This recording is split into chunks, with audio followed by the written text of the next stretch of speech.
But we went and shot a test for Chappie, Neil and Charlto and D'Antwoord, before we shot Elysium in South Africa.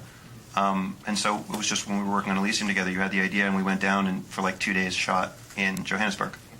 Yeah. I'll use the usable one. Yeah, Simon had a bulletproof vest made for that. Did you use that? Literally, yeah. Yeah, he did. No, he did. But then he decided it was going to be like better for him to take a bullet than wear the vest in front of the crew. No, it wasn't just that. It was also you said, bro, if they want you, they're going to shoot you in the head. yeah, that's true. Yeah, that's true. Yeah, he did have one, but it stayed in his locker. Yeah, so the test that we shot was actually pretty cool, and it made me want to make the film more. And then we just waited until the end of Elysium and kind of started working on it. I definitely want to talk about the script. Often with projects, especially Hollywood projects, they will have many revisions. You'll be on set and you'll have purple and green and yellow and every possible color in the rainbow from changes. How was it on this project in terms of script changes, story changes while you were shooting? No, it was a great opportunity. It was completely different from anything else that I'd done, and it actually didn't need an enormous amount of improvisation in terms of dialogue, because a lot of Chappie is reacting. Like the other characters that I did with Neil, you know, both of them, Vickers and Kruger, were very dominant, and so they basically come into a scene and just control everybody and everything, and you know, that's their sort of energy. Where Chappie's very much just about a lot of reaction. So it was fun to do something that was sort of very different, and sort of you had to go all in. It was one of those things like, I'm a grown man in a bizarre looking leotard style suit, and sometimes, you know, for some of the scenes I actually had a beard because I was working on something else. And it was like, you know, like a girl trying to be sexy. It's like you can't do it half. If you're going to be like a cute little kid with your beard and your leotard, you know, and the shorts that I had these, I couldn't.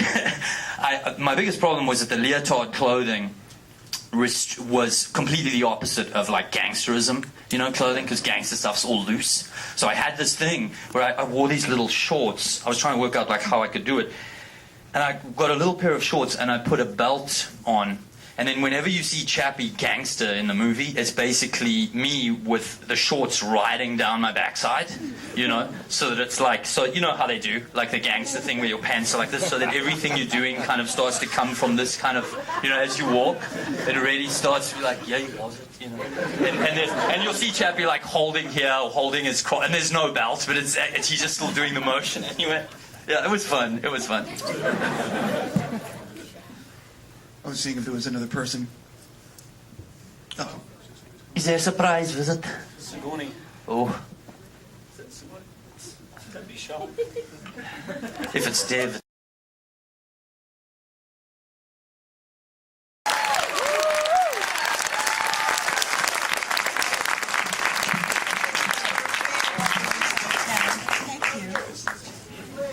Thank you for joining us.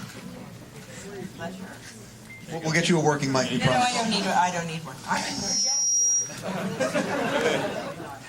One of the things I love about the sci-fi genre is when it's like an allegory for what's going on in society, and this movie deals with AI, and it doesn't seem like AI, this kind of AI, is that far off in the future.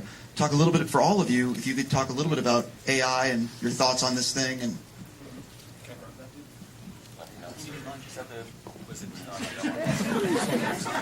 Yeah, I could have used. Sorry, man, I could have used that one. Well, for me, the film actually isn't about artificial intelligence so much as it is about the soul and the spirit. But I am really interested in AI, and I think it's not an accurate representation of what would happen. I think what would happen if you actually did have strong AI. Welcome. we have a chair right here. Trust the Indian guy to be late. Yeah, so it's not. Artificial intelligence in real life, I think, would play out very, very differently, and it would not really take a physical presence. It wouldn't really have a form, I don't think, for a while at least. And once it was birthed, the planet would never really be the same. So I think Chappie is very human and behaves in human ways. So it is more allegorical than any real comment on AI, in my opinion. Yeah, go ahead. Wait, what are we talking about? What? What do you think about AI? AI is great. I wish it could get me here faster. We're basically out of time on the Q&A because you guys have to do what's called the premiere or the red carpet. But my last thing, so we can get some people who just arrived. Making a movie is always an amazing. I'm sure it's an amazing experience for all of you. Is there one memory or one day on set for each of you that you will always remember? You know, some special moment or a really embarrassing moment? Wow, so I have to be first on this side. This was just a series of them. I think that one of the first things that sort of come to mind was not embarrassing or difficult, just a fun moment with Hugh where because people had been talking about on the set, they'd been talking about Vickers versus Wolverine.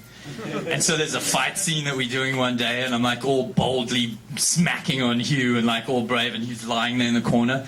And then just in one of the takes, he kind of looks up at me and just turns into Wolverine and goes like, shink, with his nails. And immediately I was like, don't point your fucking nails at me. You know, and we just gave the crew a good laugh. That was a memory that sticks out. Yeah, who wants to go here? Sigourney. Let's give it to Sigourney. Is it? I don't know. Is it working? Yes. Hello.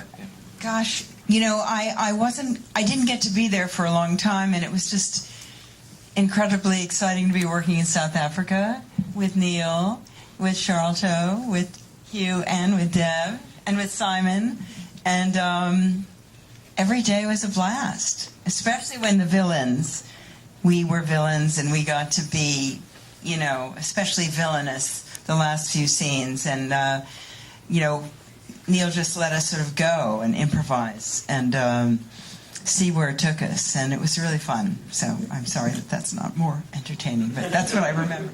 Yeah, I got a lot of ass whoopings in this movie, so it was an honor getting beaten up by this man in an office. That was pretty cool. Also, the first day on set, I keep going on about this, but that was a baptism of fire to come on set in D'Antwoord's den. Ninjas beating me up again with Yolandi and, you know, Jose, who plays America. Neil walks on and brings out a big bucket of water, and he's like, I think we're just going to throw this on you before they start pistol whipping you for the next 5 hours. And I was like, okay. So that was a good introduction to South Africa and the wonderful world of Neil Blomkamp. There's so many moments, but I have to say the thing that everyone was thinking on set when Sigourney Weaver turned on, because there's some moments in your life you got to pinch yourself when you're on set with Sigourney Weaver, right? You got to. So yeah, but. So I had a scene with Sigourney, and I just remember looking over at Neil, who, this man is not fazed by anyone or anything except when Ripley walks on set. And he was like, it's Ripley, it's Ripley. I said, Neil, it's my close-up. I don't care, I'm looking at Ripley. That was cool. The hardest moment was cutting off the mullet that last day. I think I cried. Cutting off the mullet. But you'll see, you'll fall in love with the mullet. I'm looking at this boy, don't wear a mullet. It's okay.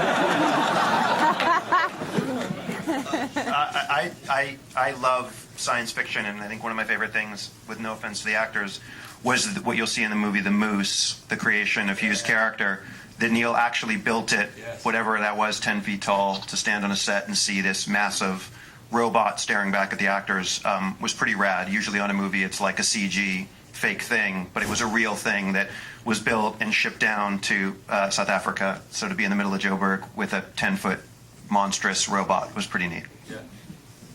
Weighed over a ton or something, didn't it? It was massive. It was, yeah. I don't actually know how much it weighs, but it's getting assembled now in my office, dude. So you can come and see it. I love The Moose. The Moose is an homage to Ed 209 from RoboCop, which is probably my favorite film robot ever. Yeah, it's Craig Hayes and Phil Tippett in 1986 made that, I guess, for 87. And I just, like, when I was a kid, it blew my mind. And the film required an evil robot, and I was like, it has to be some kind of bipedal chicken walker thing that I just tip my hat to. Dude, I have to actually agree with you. Like, walking around that thing when it was assembled was insane. Like, yeah, that's my favorite film prop I think I've ever seen. Besides the derelict ship from Alien that Peter Jackson has in a warehouse. It is true, yeah. And that's he shot in a real weapons manufacturing company in Joburg. Remember Yeah, that? yeah, it was. It was a real. It was Aerostructures of Denell, which was the military helicopter wing of a state-owned munitions company. And with that, they have to go to a premiere.